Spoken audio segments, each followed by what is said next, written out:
पूर्व पेट्रोलियम मंत्री मुरली देवड़ा ने रिकमेंडेशन लेटर लिखा था। नूरा इब्राहिम, दाऊद इब्राहिम का छोटा भाई, कांग्रेस का यूथ कांग्रेस का पदाधिकारी था। सैयद सलाउद्दीन कश्मीर में एमएलए हुआ करता था।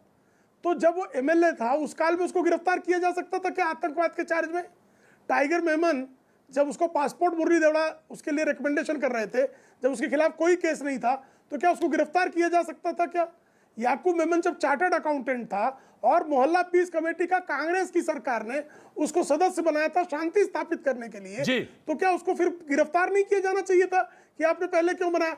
जब अपराधी का अपराध संज्ञान में आएगा, आतंकवादी का आतंकी षड्यंत्र संज्ञान में आएगा, उसका प्रमाण होगा, तब जाकर पुलिस कार्रवाई करती है या सुरक्षा एजेंसियां कार्रवाई करती हैं। ऐसे में इस तरह के प्रश्न न केवल बचाना है। खान साहब 10 सेकंड शादाब में आता हूं। खान साहब को 10 सेकंड चाहिए। खान साहब को 10 सेकंड चाहिए। जी खान साहब प्लीज क्लैरिफाई। मैं शुक्ला जी की बात का बिल्कुल बुरा नहीं मान रहा हूं। मैं तो सिर्फ ये कह रहा हूं कि थाना जो होता है, आप भी गांव देहात से आए हैं त्रिवेदी जी, थाना होता है, उनके इन्फॉर्मर होते हैं। बिल्कुल होते हैं। जो क्षेत्र में गतिविधियां होती हैं, इन्फॉर्मर आके सूचना देता है, उस पर कार्रवाई होती है।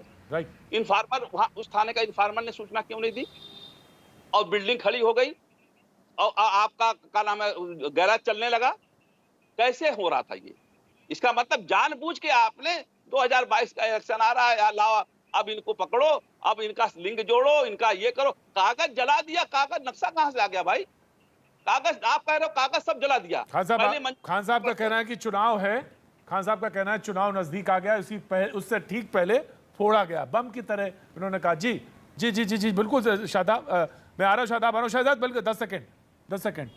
जी जी शहजाद। यूपी की कोर्ट ने इनकी पुलिस रिमांड 14 दिन की दी है। क्या यूपी का कोर्ट भी चुनाव के लिए षड्यंत्र कर रहा है? सांप्रदायिक एंगल है यूपी के कोर्ट में भी।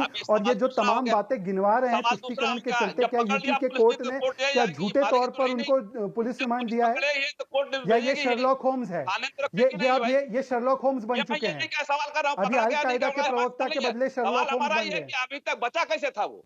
सवाल मेरा ये बचा कैसे था? साध्वी प्रज्ञा आतंकवादी घोषित है, परंतु ये कोर्ट के द्वारा रिमांड में भेजे गए, तो इनके ऊपर जो चार्जेस लगे हैं उनकी गंभीरता को नहीं मानेंगे। ये इनका दिल धड़क रहा है अल-कायदा के लिए। शहजाद दरअसल कारण ये है, मैं बताता हूं, कारण ये है कि जब आपकी विपक्षी पार्टी ये कहती है कि मुझे तो पुलिस पर, कोर्ट पे नहीं, वो पुलिस पर ही भरोसा नहीं है, मुझे यूपी की पुलिस पर भरोसा नहीं है, तो जो आप सवाल पूछ रहे हैं वही नहीं, ये आपने नहीं कहा, ये आपने नहीं कहा, समाजवादी पार्टी ने कहा, और आज पैनल में नहीं है वो। जी जी कोर्ट ने किसकी जांच पर भरोसा करते हुए पुलिस रिमांड दी? अगर कुछ तथ्य नहीं होते, एक सेकंड खान साहब एक एक करके बोलते हैं ना, खान साहब एक एक करके बोलते हैं।